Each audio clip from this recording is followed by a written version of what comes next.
columnist can drink beer on the job. So the facts are clear. By any objective standard of measurement, there is no better profession than humor columnist. That is why so many people want my job. It looks so easy. In fact, as you read the columns in this book, you may find yourself thinking, hey, I could do this. Any random person could do this. That is where you are wrong, my friend. It takes a very special kind of random person to be a humor columnist. Every year, hundreds of thousands of people try their hand at this demanding profession. After a few months, almost all of them have given up and gone back to the 9th grade. Do you think you could do this job? Do you have what it takes to be a truly professional humor columnist? To find out, take the following multiple-choice quiz. Test of your humor columnist aptitude. Number 1.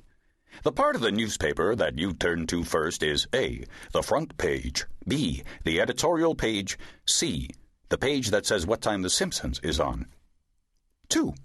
The primary purpose of a newspaper column is to A, inform the readers about all sides of important issues, B, changes readers' minds through reasoned argument, C, contain the phrase weasel boogers. 3. What is the best resource to consult when confirming a fact? A, the encyclopedia. B, the internet. C, confirming a what? 4. As a journalist, you should always carry a notepad because it enables you to A, accurately recall conversations and events, B, maintain a record of your research, C, remove food wads trapped between your teeth. 5. If you were given the opportunity to ask one question of the Pope, what would that question be? A, what do you hope will be your legacy to future generations?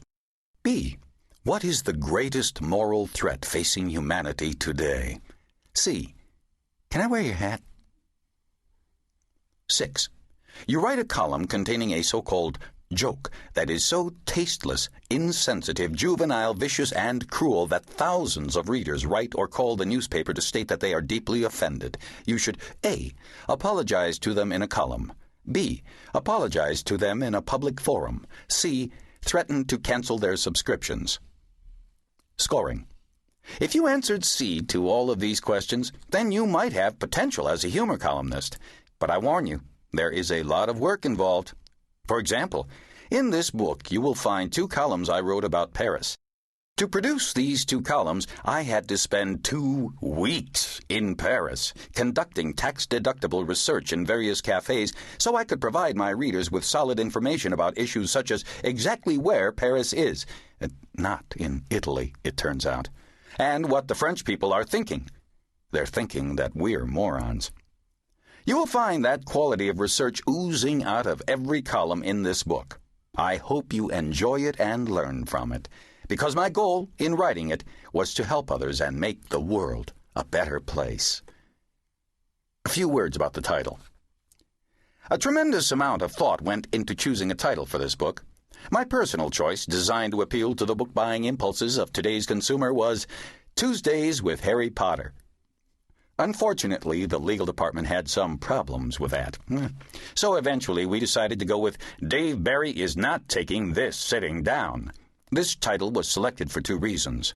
1, it reflects the fact that, while on a superficial level this work may appear to be humorous, its underlying theme, its raison d'être, is the expression of deep concern, and yes, outrage, about the forces of ignorance, injustice, oppression, and profound moral decay that beset American society today. And 2, it meant we could put a toilet on the cover. Dave Barry is not taking this sitting down. Politically correct. So there I was, sitting under the hot lights, when suddenly Vicki Lawrence leaped to her feet and started yelling at me about the death penalty. This happened in Los Angeles on the TV show Politically Incorrect. People yell a lot on that show. One time I was on there with Mickey Dolenz. He yelled at me too. Back when I used to watch the Monkees on TV, I never dreamed that one day one of them would be yelling at me, personally, regarding current events. This is a great nation. Guests are encouraged to express strong views on Politically Incorrect because it makes for better entertainment.